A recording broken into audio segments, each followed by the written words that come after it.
Hi, this is George Alger, and welcome to this segment of Our Ventura TV. Today's guest expert is Lance Miller, who is an international speaker and trainer, and the topic of our discussion is a global perspective on an individual's purpose. Welcome, Lance. Thank you, George. Lance, could you summate the experiences you had, particularly as it relates to a global perspective? Well, my first real, what I would call global experience was in 1984 when I worked with the Los Angeles Olympic Organizing Committee. And I was in the transportation department. I was an assistant manager of a motor pool at USC, and we drove 70 countries and the delegations from those countries. So I was working with people from Sierra Leone and Sri Lanka and Malta and places I had never seen before. And it was my first real experience where I was working with people from so many different ethnic or nationality or cultural backgrounds.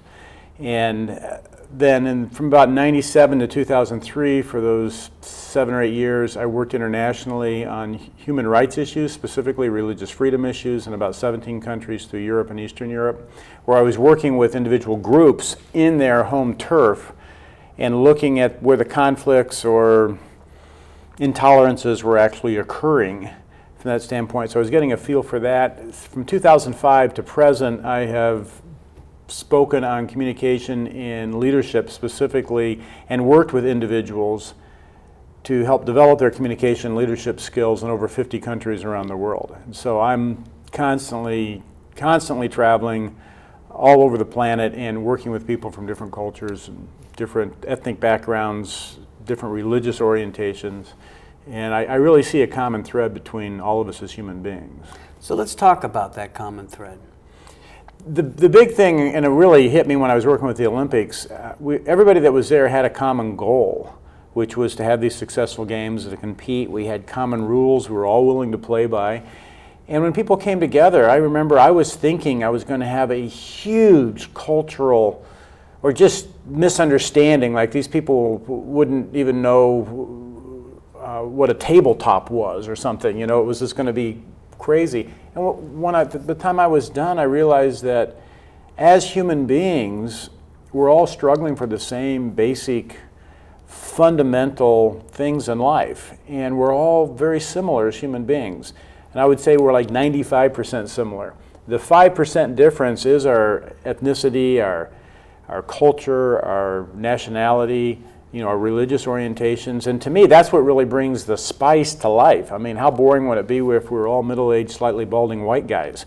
I mean, the world would be pretty vanilla from that standpoint. So I really learned at that point that I think if we approach people as human beings and understanding that they do have the same needs and wants, a safe environment, a good family, security in their home, they know they have a future, they have some control over their life and what they're going to create.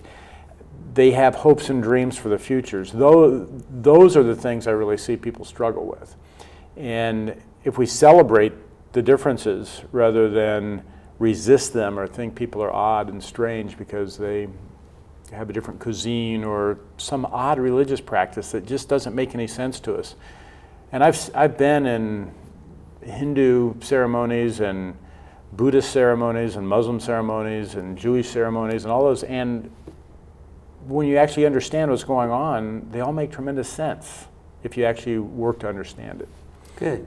Now, it seems that for those of us who don't have the opportunity to travel as much as you have, the information that's presented to us, let's just say through the media, does emphasize differences and conflict more than the harmony that might be underlying the common thread to all of us. But if there was a way that you might suggest to people to embrace this concept, what words might you use? Well, I think that there's a number of dynamics that are happening in the world right now, just to sort of set the stage. I think that the things that individuals are struggling with are still those basic fundamental things that people have struggled with for centuries, although the environment we're struggling with them is changing dramatically. And the amount of information that is available today, I just saw an article a couple days ago that in the last 2 years we have produced more content than in the last 200,000 years. Wow. And so what you have is you have this tremendous amount of free flow of information. With technology expanding as it is, we have situations where we are seeing wars live. We're seeing tsunamis in Japan live, where what used to be we might hear about those 3 or 4 weeks after they happened.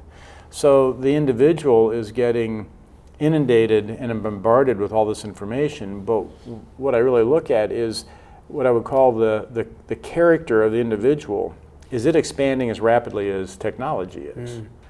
And so we still have, it's amazing. If you go back and you look at the wild, wild west in the U.S. and gunfights in the streets.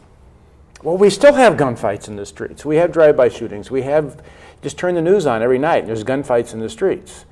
And so the same things are sort of manifesting all the time, but the technology is just getting a lot better. And I think one of the things we have to do is raise our, either we want to call it moral standards or our ethical standards. We need to advance morally and ethically as much as we are advancing technologically. Otherwise, we just get basically better tools to either spread falsehoods and lies about people or to do damage to other people with if we don't keep track with that. Now, to get back on sort of what we're talking about with the individual's purpose, a lot of those things I see happen, I see go back down to the individual's purpose, their frustrations in life, their attempt to come up with some solution, as insane as that solution may seem. It's a solution for them. And one of the things I read several years ago was an article by Will Durant. And Will Durant, phenomenal author, he wrote The History of Civilization. I think it's an 11-volume set that starts back in Egypt and comes through all of man's civilization. But he said that the control of impulse is the first principle of civilization. So I think one of the things, and that had a big impact on me, because I realized I had certain impulses. Somebody would cut me off on the freeway and I would have a reactive impulse to that person, and I would have to control that impulse, otherwise I wanted to ram my car into them or something. And there's other people that don't control their impulse. And you see that, and when I look at the impulses that man has, Durant talks a lot about the sex impulse and the sex drive, and I think, okay, there's a lot of that going on, but I think there's two bigger impulses that I see people struggle with that cause our problems. The first one, and it's the second most powerful one, is the impulse to have a free lunch. And I see this across the board where people are trying to get more for themselves without the exchange. They want to try to take more than they can, and this is the person that, you go to their house and they have ketchup packets from McDonald's in their house, because they took them. They're trying to see how they can get more for themselves in some way without paying for it. And I think that's a huge impulse that mankind has. The other one, and I think the most predominant impulse that causes most of the problems, is the impulse to be right, regardless of facts, regardless of results. The person wants to be right, and they will hang on to that, and that's where I see so many conflicts come up, is you have two people and they both want to be right. And if we can learn how to control those impulses, then we can start to actually get along as a society. And what Durant says is that the tool that society has used has been a moral code, which basically lays out a code of proper behavior. And that, I see we come back to an individual's value and purpose in life if they can actually discover for themselves what they truly believe in and what they stand for in their life. Then the individual starts to calm down, because we have stability within the individual, which is the basic building block of society. And I understand that as part of your training and education, that you're helping people to find that purpose so that they can communicate more effectively. Is there anything that you might say to someone who's watching this program that could help them get a keener insight into what their innate purpose might be? Well, what I do with people both on the leadership side and the communication side is I know from my own experience, my own path through life, I had thousands of valuable messages inside me from my experience, from my knowledge base that I had accumulated, that I was discounting and I thought was completely worthless. But through a process of speaking and trying to discover what my messages were, I discovered thousands of valuable messages that I had. And I really started to define myself based on what my experiences were and my regrets in life. For several years, I had, like 15 or 20 years, I had just dragged around all these things I was upset about that I had felt I'd failed or messed up in life with.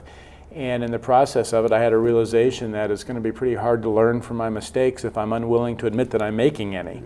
And with that, I started looking at all the mistakes I'd made, and in each one of those regrets, there was this beautiful silver lining of a message or a lesson. And this is what I would tell people is that, and it's what I tell people, what you're struggling with, everybody's struggling with. And when I'm doing my trainings, my seminars, I'll ask the audience, have you ever felt like you were the only one that felt inadequate?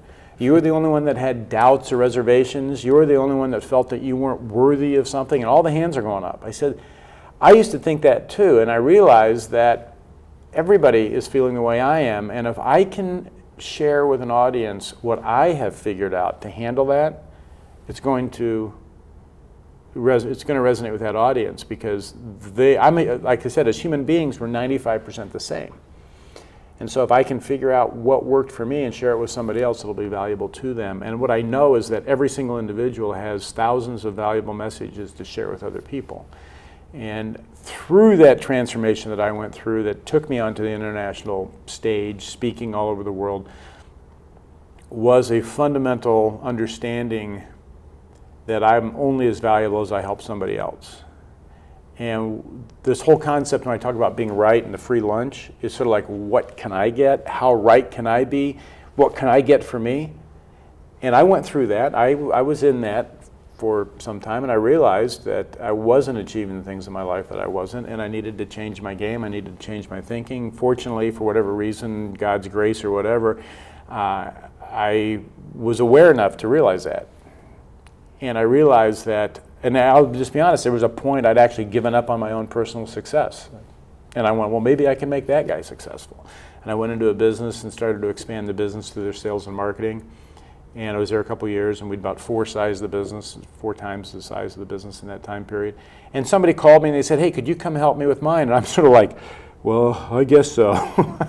And it took a couple of days before I realized all my success was coming from helping others be successful. And that's what I tell people, as a speaker, as a business owner, even as an employee, you will be as successful as you help other people, period. As you help, if you're in customer service, you're as successful as you help other people. If you're the guy that picks up the trash can, you're as successful as you help that trash get in the truck the right way and everybody's house is well taken care of. That's really what success comes down to, is how much can we help other people. Just as a fundamental value that I fully know and embrace. Well said. So we're just about out of time here. In closing, is there a website that viewers could go to for more information, and is there a summating message that you'd like to convey to the viewers? I have a website, which is lancemillerspeaks.com. Very easy, lancemillerspeaks.com. And really, I think my message is the fact that rather than seek out the difference and fault somebody for it, let's try to find something that's right and validate somebody for it and tell them how they're doing a great job. And this is the simplest thing I see. Every day we touch people, and we can push them down a little bit or we can pick them up a little bit.